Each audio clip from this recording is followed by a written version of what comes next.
What's going on, everybody? It's Monkey Farm, and I'm going to show you how to build a two-stage clock.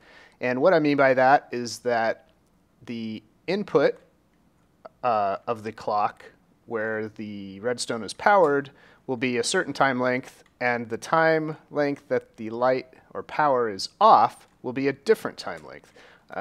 Here's an example of how you'd want to use this. I built an AFK mob farm on the Hermitcraft server, and I wanted to make it automatic, so I wanted the water to be turned on and wash the mobs off the pads for about 10 seconds, but then I wanted to give about a minute or so for the water to be off, so that would give adequate time for new mobs to spawn. So that's one example of why you would need two different time lengths for the clocks, and they're both connected to each other, and I'm going to show you how to build it. So as you can see, this is much more compact than I had built it on Hermitcraft. If you saw that video, I was kind of cramped for space, so I had to, use the space I had. So I decided to make it more compact for you guys in case you wanted to build it. So this is very easy to build. It's kind of like a mirror rotated image on each side, so it'll be very easy to build. Alright, so you're going to need a 6x7 space and 3 blocks high. Actually including the ground floor here, so 2 above the ground level. And I kind of built this to be built underground, and I'll show you that afterwards as well. So let's get to it. Let's put a hopper here. We want to point another hopper into that hopper. You do that by shift and right clicking. As you can see, they're pointed at each other, not towards the ground. And we're going to do the same right next to it. Right click, and as you can see, both pairs of hoppers are pointed at each other. They are not actually connected in the middle here. They're just next to each other for compactness. They're not interacting in any way with each other.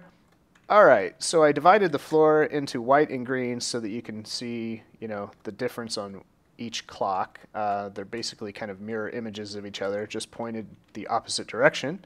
So what we want to do on the inside hopper is point a repeater towards it and put a redstone behind that. You want to put a comparator pointed out or back the other direction from this outside hopper, and you want to right click it so that light is on. And you want to do the same over here. So we've got a comparator, right click, we've got a repeater pointed into it with the redstone behind it. We need a block on the outside here of each of these hoppers, and what we're going to do now is put a block in front of the comparator as well. We're going to put a redstone torch on the outside of that block and 2 redstone there on top of this block, and you'll see this redstone right here lights up. And we're going to do the same on the other side.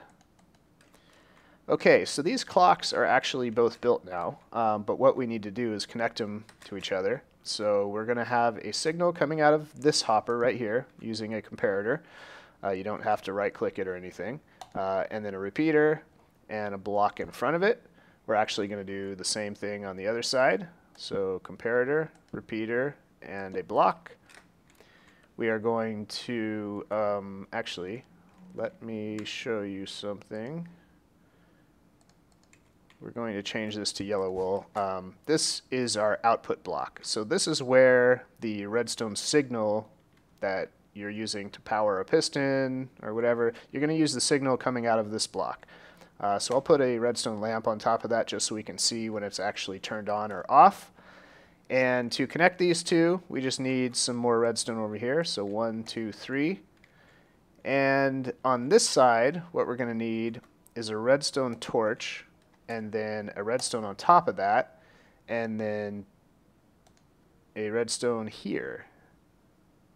And this would actually be running, except we haven't actually added any blocks to the hoppers yet. I'm going to shut it off first, so everything is locked up and turned off. So now what we need to do is add a bunch of blocks to our hoppers. On the outside hoppers, these are the ones that have redstone powered next to them, and you'll see what happens is nothing, these blocks don't move. What they'll be doing is moving to this side and then back to this side. And both clocks are actually going to run simultaneously.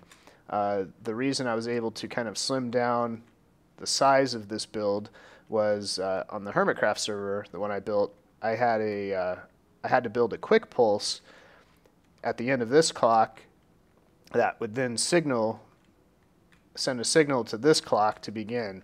And obviously, you don't need that. If you want this clock to run longer, you just add more blocks to it.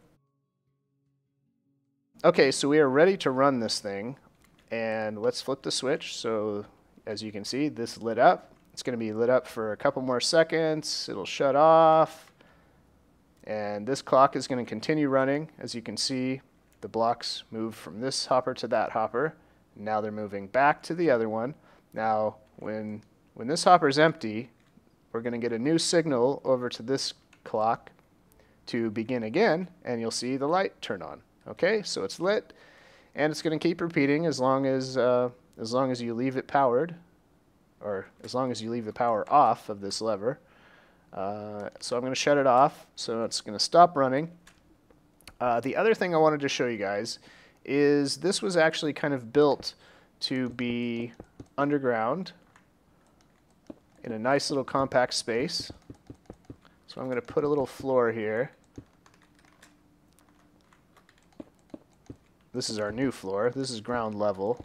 So if you want this to be underground slightly, you would dig out a 2-block high space and then start building on this level. Now the way you want to power this is your power button will actually work right here. As you can see, sorry. I'm going to turn that on. It will power, as you'll see. Well, we'll have to wait for that clock to run out. Let's see. Let's just take all the blocks out.